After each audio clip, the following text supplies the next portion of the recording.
दीपावली के जो उत्सवों का क्रम रहता है उसमें भैया दूज का उत्सव है। भैया दूज के इस अवसर पर मैं आपके माध्यम से समस्त जन को बहुत बहुत बधाई और शुभकामना देता हूँ। दूसरा विषय आपने बताया कि सरकार जो चल रही है हमारी, लगातार तीसरी बार सरकार बनाई है हरियाणा की जनता ने, और पहले दो कार्यकाल तक मुझे अवसर मिला मुख्यमंत्री बनने का। हमारे नए मुख्यमंत्री श्री नायब सिंह सैनी बहुत ही अच्छे प्रकार से और समाज के हित में लोक कल्याणकारी योजनाएं, नई नई योजनाएं ला रहे हैं। विशेष तौर पर जैसे अभी जो हमारी योजना आई है महिलाओं के लिए, लाडू लक्ष्मी योजना, जिसके अंदर 2100 रुपया मासिक ऐसी हमारी महिलाओं को, बहनों को मिलेगा जिनकी आयु 23 वर्ष या इससे ऊपर है। तो ये एक बहुत ही अच्छी एक योजना और उसका रजिस्ट्रेशन चल रहा है। 1 नवंबर से वो पैसे सब लोगों को मिलने शुरू हो जाएंगे। अन्य भी बहुत सी योजनाएं किसानों के हित में, युवकों के हित में, तरह तरह की योजनाएं जो बना करके लेकर के आ रहे हैं और जनता में एक अच्छा एक संदेश और मैसेज इस समय जा रहा है। लेकिन कुछ ये कह रहा है कि जिस तरह से सरकार ने जो वायदे किए थे उस वायदे में जिस लाडू योजना की बात उसमें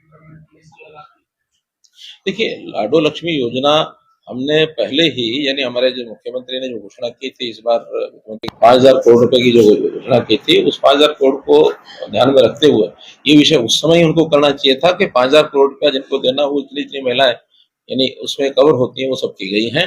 और आखिर तो ये आवश्यकता जिन महिलाओं की होती है उनके लिए योजना होती है, हर किसी के लिए नहीं होती। लेकिन फिर भी इसको आगे बहुत स्कोप है, आगे और कितना बढ़ाएंगे, कितना करेंगे, तो अभी तो पहला वर्ष है। किसानों की बात करते हैं, किसानों के लिए बात किया, आप योजना लेकिन कुछ ये कह रहे थे जिस तरह से हरियाणा में 24 फसलों पर एमएसपी देने की बात करते हैं, सरकार 24 तक फसलें भी नहीं हो रही, जो भावांतर योजना उसके तहत तो मिल ही नहीं रहा। देखिए, जितनी फसलें होती हैं कम मात्रा में हो, ज्यादा मात्रा में हो, आखिर जो फसलें जिनका एमएसपी घोषित किया जाता है उन फसलों का एमएसपी पर खरीद करना, ये कौन से होती है, कितने कम होती है, कितने ज्यादा होती है, वो फसलें किसान जो उगाएंगे उनको एक ये दिया जाता, आश्वासन दिया जाता है, इन सब फसलों को एमएसपी पर खरीदेंगे। और बाजरा जैसे हमने भी शुरू में किया था, जिसको भावांतर भरपाई योजना के अंतर्गत, वो अभी भी भावांतर भरपाई योजना के अंतर्गत खरीदा जा रहा है। कोई कहीं भी बेचे या घर में भी उपयोग करे तब भी उसका भावांतर भरपाई योजना का पूरा पैसा मिलता है, इसमें कहीं को कठिनाई नहीं। लेकिन सर, भूपेंद्र सिंह हुड्डा है या फिर अभय सिंह चौटाला है, वो ये आरोप लगाते रहते हैं कि असली मुख्यमंत्री तो आप हैं, आप ही की चलती है। देखिए, इस विषय का मैं जवाब पहले दे चुका हूँ, बार बार मुझे देने की जरूरत नहीं है। और हमारे मुख्यमंत्री नायब सिंह सैनी हैं, तो भी अपने हिसाब से वो सारे निर्णय लेते हैं, सब काम करते हैं और हम लोग मिलकर के चलते हैं। माने कभी मुझे कोई बात पूछ लें या मुझे कोई आवश्यकता उनकी पड़ती है, मानो करनाल लोकसभा तो मेरी हरियाणा में ही है और करनाल लोकसभा के कोई काम कराने होंगे तो मुझे मुख्यमंत्री से बात करनी पड़ेगी। तो मुख्यमंत्री से बात करने के बाद वो काम सारे कराते ही हैं। और कभी हमारा मिलना होता है, कोई बात हमसे पूछते हैं, तो एक, क्योंकि हम उन जैसे मुख्यमंत्रियों में से नहीं है जो एक दूसरे की टांग खींचते हैं, एक ही पार्टी रहती है तब भी एक दूसरे की टांग खींचते हैं। पहली बात तो ये है कि ये भारतीय जनता पार्टी ही ऐसी पार्टी है जिसका लगातार तीसरी बार सरकार बनी है। कोई पार्टी आज तक, जब से हरियाणा बना है तब से, इसी पार्टी का तीसरी बार लगातार शासन नहीं आया है और जिसमें 2 बार के मुख्यमंत्री अलग रहे और बाद में तीसरी बार और कोई बना हो। अब एक सामंजस्य की बात को वो तो चाहते हैं हमेशा लड़ते रहें, उनको लड़ाई में मजा आता है। भारतीय जनता ऐसा नहीं है, भारतीय जनता पार्टी का संस्कार है सब लोग मिलकर के साथ चलें। और हम तो जो बेस्ट प्रैक्टिसेस हैं, चाहे हम आपस में नहीं, दूसरे प्रदेशों से भी अगर बेस्ट प्रैक्टिसेस कहीं अच्छी मिलती हैं उसको भी लागू किया जाता है। हमारे यहाँ की जितनी अच्छी प्रैक्टिस है वो देश भर में बाकी लोग भी लागू कर रहे हैं। हमारे यहाँ पार्टी का संस्कार एक अलग है जिसको कांग्रेस के लोग या बाकी और दलों के लोग समझ ही नहीं सकते।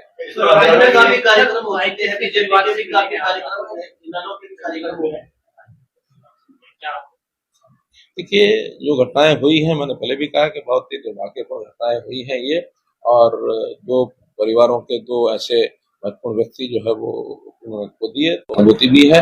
इस प्रकार की घटनाएं नहीं होनी चाहिए थी, फिर भी हम परिवारों के साथ खड़े हैं।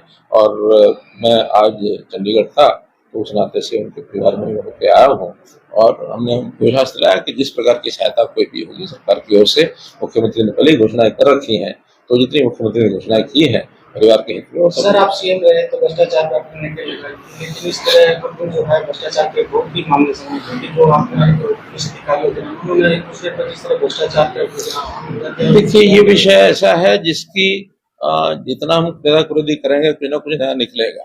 भ्रष्टाचार विषय मोटे रूप से हम भ्रष्टाचार के विरोध में हैं। Bharatiya Janata zero tolerance for corruption ये रही है, और इसमें कहीं किसी का कोई विषय आता है तो उसकी पूरी छानबीन की जाती है और उसमें कानून अपना काम करता है, तो भ्रष्टाचार न हो ये हमारा पूरा प्रयास रहता है, पहले भी था। सर किस संदर्भ में था वो अम्बेडकर का बयान जो आपने दिया था, आलोचना हो रही है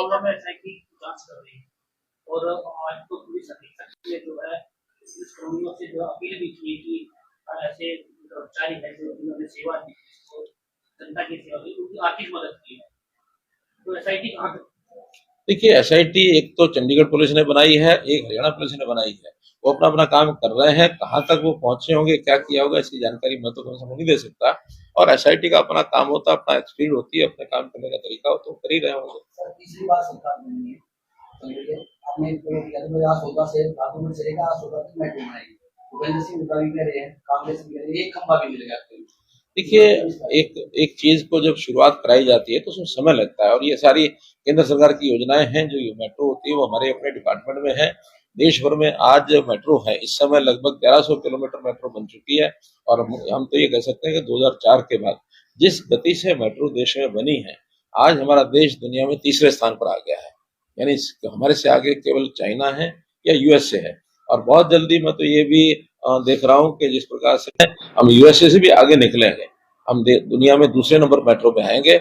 इस समय 24 शहर ऐसे हैं जहां मेट्रो चल रही है, 5 शहर ऐसे हैं जहां अभी मेट्रो नहीं शुरू हुई, उसमें नए सिरे से जो प्रकल्प है उनकी डीपीआर बन गई है, फिजिबिलिटी हो गई है, वो शुरू हो गए। 29 शहर इसमें कवर होने वाले हैं। अब उसमें एक्सटेंशन का जो विषय आता है तो दिल्ली डीएमआरसी मेट्रो है, ये कोई हरियाणा की अलग से मेट्रो नहीं, डीएमआरसी का ही हिस्सा है। और उसी में जो दिल्ली के बाहर जो प्रदेश है उसकी जो ऑफिस है डीएमआरसी के द्वारा बनाई जाती हैं, चाहे वो बागूगढ़ वाली लाइन हो, चाहे सोनीपत की लाइन है, अथवा गुड़गांव की लाइन है, या फिर बल्लभगढ़ फरीदाबाद की लाइन है, पलवल तक जानी है, उधर नोएडा में भी है और गाजियाबाद में भी है, सब तरफ ये बाहर जा रही है। तो ये जो पोर्शन है इसका प्रोसेस में चल रहा है, उस तक ये अपना बहादुरगढ़ से असौदा और इसके डीपीआर। देखिए, ये उम्मीद का विषय नहीं है, विषय होता है कि उसकी फिजिबिलिटी कराई जाती है, पैसेंजर कितना मिलेगा, और जिस गति से मेट्रो चलती है उस गति से उसी फ्रीक्वेंसी पर अगर पैसेंजर होंगे तो कहीं तक भी डिमांड होगी इसको पूरा किया जाएगा। लेकिन इसकी फिजिबिलिटी जो है अभी तक ये है कि केएमपी रोड, जिस पर ऑर्बिटल रेल कॉरिडोर की भी चलने वाली है ट्रेन, और वहां तक जो रोड का ट्रैफिक है वो भी पर्याप्त जाता है। वहां कोई उस प्रकार का बड़ी बस्ती नहीं, लेकिन रेलवे स्टेशन है, उस प्रकार का भी वहां से लोड ये तो संभावित है कि वो मिलेगा। उसके आगे मेट्रो का लोड भी नहीं मिल रहा। हाँ, रेलवेज है अथवा रोड ट्रांसपोर्ट है, वो ज्यादा लगा करके इसको लिया जा रहा है, और रेलवे भी बहुत प्रगति पर कर रहा है। दिल्ली पैसेंजर बहुत सारे जाते हैं, वो रेलवे से जाते हैं। रेलवे के स्टेशन छोटे नहीं होते, लंबी दूरी पर होते हैं। मेट्रो का स्टेशन हर 2 किलोमीटर 1.5 किलोमीटर पर होता है, तो 1.5-2 किलोमीटर पर बस्तियां अभी यहाँ इस रूट पर नहीं है जो लोग मांगते हैं इसको।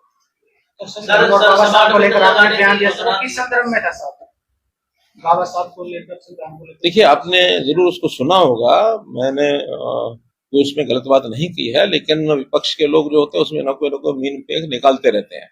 बाबा साहब अम्बेडकर हमारे बहुत ही आदरणीय महापुरुष हैं, और संविधान जो है वास्तव में तो निर्माता के रूप में बाबा साहब अम्बेडकर ही हैं। बाबा साहब अम्बेडकर के बिना संविधान का तो कोई प्रश्न ही पैदा नहीं होता। और उसमें से जब उसको विषय को ढंग से घुमाया गया कि इन्होंने तो केवल ये कहा है, उनको श्रेय दिया गया है, और ये भाई आखिर तो ये सारा इतिहास सबको हमको मालूम है कि बाबा साहब अम्बेडकर ही उस संविधान को समर्पित करने वाले, देश की जनता को देने वाले वही थे। वही हमारे हमेशा सब हम जानते हैं कि देश के संविधान के निर्माता बाबा साहब अम्बेडकर है। इसको जोड़ तोड़ मरोड़ कर करके इसको मेरे बयान को अगर डाला जाता तो ये बिल्कुल उचित नहीं है, और इसको देश की जनता बिल्कुल बर्दाश्त भी नहीं करेगी। हम कई बार बार कह चुके हैं, पार्लियामेंट के पटल पर भी कहा है, सारे देश में भी कहा है सब नेताओं ने, कि ये तो केवल संविधान को लेकर के कांग्रेस के लोग उसकी खिल्ली उड़ाते रहे, मजाक उड़ाते रहे। हमने वास्तव में संविधान के प्रति अपनी श्रद्धा दिखाई है, संविधान से ही सारी चीजें चलाई हैं। इन्होंने संविधान को कितना तोड़ा मरोड़ा है ये इतिहास बताता है, चाहे वो इंदिरा गांधी का समय हो, चाहे उससे पहले का समय हो। इन्होंने तो बाबा साहब अम्बेडकर का भी खूब अपमान किया, उनको चुनाव में हराया। और हमने हमेशा बाबा साहब अम्बेडकर को पूजा है। बाबा साहब अम्बेडकर महापुरुष हैं और उन्हीं के दिए हुए संविधान के हिसाब से देश आगे चल रहा है। एक सर स्मार्ट मीटर लगाने की योजना थी, और दूसरा हरियाणा में बिजली के बिलों में जो छूट है वो 11 नवंबर तक है, कैसे वो बनाया जा सकता है? ये विषय हरियाणा सरकार के विषय स्मार्ट नहीं, अभी मुझे जानना। स्मार्ट मीटर जो हमने सारे देश भर में जो आह्वान किया वो हरियाणा में किया है कि स्मार्ट मीटर ज्यादा लगाए जाए, ताकि स्मार्ट मीटर से जो लोगों की शिकायतें हैं वो दूर होंगी और उससे हम अपने बिजली के उपयोग को कंट्रोल भी कर सकते हैं कि किस ऑपरेटर से किस हमारा जो चलने वाला उपकरण है उसमें बिजली किस में ज्यादा खपत होती है, किस में कम होती है, उपकरण की क्वालिटी क्या है, ये सारी चीजें स्मार्ट मीटर में प्रावधान किए गए हैं ताकि हम अपने घर की बिजली बचा भी सकें और जितना उपयोग करना उतना कर सकें। इस प्रकार से स्मार्ट मीटर का बहुत बड़ा उपयोग है देश भर में। अब इस समय तक 10 करोड़ लगने हैं, लेकिन अभी 1 करोड़ स्मार्ट मीटर लग चुके हैं और आगे इसको गति से बढ़ाएं। वीरेंद्र सिंह ने कहा कि बीजेपी गुंडों की फौज है, वहाँ किसी को बोलने की इजाजत नहीं है, सिर्फ एक बोलता है दूसरा व्याख्यान करता है और तीसरा इनको किसी बोलने की इजाजत नहीं है। ऐसा उनकी संस्कृति में लड़ाई जो है सबसे प्रमुख होती है। मंच पर चढ़ेंगे तो मंच तोड़ देंगे, एक को बोलने नहीं देंगे, 10 और बोलेंगे और किसी की बात किसी को समझ में आएगी नहीं। यह एक हमारे अनुशासन को वो हमारे उसको अगर इस ढंग से मानते हैं तो अपने अनुशासन को रखना जानते हैं और अनुशासन से ही भारतीय जनता पार्टी कहां से कहां पहुंच गई है और वो कहां से कहां नीचे गिर गए हैं। इसी प्रकार की बातों का व्याख्यान अपने वो लड़ाई झगड़ों में और अनुशासनहीनता को करते रहेंगे तो जो आज बचा हुआ वो भी खत्म हो जाएगा। इसलिए हमारे अनुशासन को वो गलत ढंग से ये था कि बीजेपी में कभी सत्ता का होगा नहीं, अगर उनके लड़के आएंगे, अगर किसी भी लड़का लड़की ने तो आरएसएस से लेके आएंगे। मैं तो कह रहा हूँ ना कि जिस प्रकार की व्याख्या वो करते हैं ऐसी व्याख्या वो करते रहेंगे तो जहाँ है वहां से बिगड़ जाएंगे। धन्यवाद। बिहार में जीतेंगे।